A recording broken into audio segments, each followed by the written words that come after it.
Hey, welcome to Chaplain John's Doctor's Call. Here we are in September already. We're in hurricane month down here in the low country. Yep, this is where we keep our eye out on the Atlantic, making sure we don't get any big ones coming through. But hey, God's will, we will get through with no problem whatsoever. Yeah, now, if you remember last month, I told you that different theologians look at the Bible differently. Some theologians believe that there are 7 basic themes or categories that run through the scriptures. They are grace, faith, hope, suffering, serving, and self improvement. Now, I don't know about the self improvement. We'll see about that. But we did grace last month. That was our theme last month. So the theme this month is going to be, what does the Bible say about faith?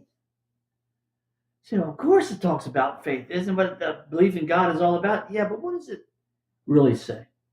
So we're going to start today. Here it is, September 4th. We're going to start today on Hebrews 11, 1 through 6.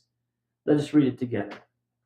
Now, faith is assurance of things hoped for, the conviction of things not seen.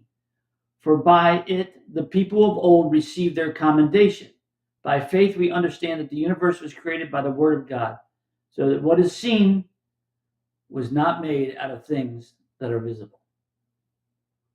Faith is the assurance of things hoped for. It's not some blind faith. I believe. I don't know what it is. No, it's not. It's the sense that the Bible is true, and I believe it to be true. So therefore, I am interpreting life through the Bible. That's a presupposition of all issues that we have in life. We have these basic statements. The statement is, I believe the Bible to be true. So therefore, it's not a blind faith. It's an assurance of things so forth. How many times have you read the Bible? And you read something and go, man, didn't see that before. That's so awesome. Well, that's what we're talking about. It's an assurance of things so forth. The conviction of things not seen. It's, I don't have to see it to believe it. Why? Because the evidence points that it's true. See, I think sometimes people get this idea that faith has to be blind. I'll believe it no matter what. No, we don't necessarily see it, but there's an abundance of issues or facts that make it to be true. And see, people of old, that's pre-Jesus, it was their commendation for looking towards Jesus. By faith, we understand that the universe was created by the word of God. We weren't there. Who was there? Nobody was there. But there's enough evidence that proves it to be true. I don't have to go believing in evolution. In fact, I think evolution is one of the biggest farces known to man. You know what? One of the key elements of evolution, you know it's true. It's false.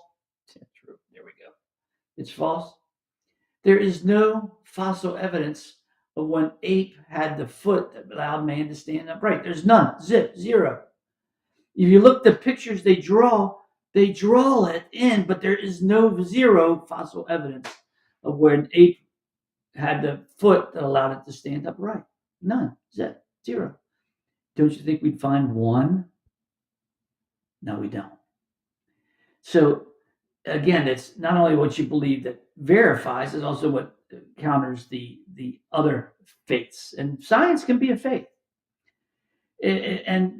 But what is seen was not made out of things that are visible. That what we see it wasn't made by aliens. It's made by God. The Spirit of God. He breathed upon the earth. And it's not just what we believe was made, it's the whole story of Jesus. Who's living today was here when Jesus was walking on the earth? I don't see any hands out there. And that what Jesus said is true. So faith isn't a blind faith. It's understanding there's things weren't there, that is invisible to us, but however, the abundance of truth makes it to be true. That's what faith really is. And so I hope that I clarified to you, starting out this week, what faith is. We can venture forth from there. Next week, we're going to look at Matthew 17:20, about what Jesus had to say about faith. So we have this Bible verse written by the author of Hebrews, which we don't know who wrote Hebrews, verifying that it's the assurance of things hoped for, the conviction of things not seen. Hope, the assurance of what we do see, the conviction of things we don't see. and that we accept that even though we weren't there, these things to be true. Hey, thanks for joining me this week. I hope your faith holds. And see, that's what happens. Real faith holds. So hold on to your faith. It's what we got. See you next week.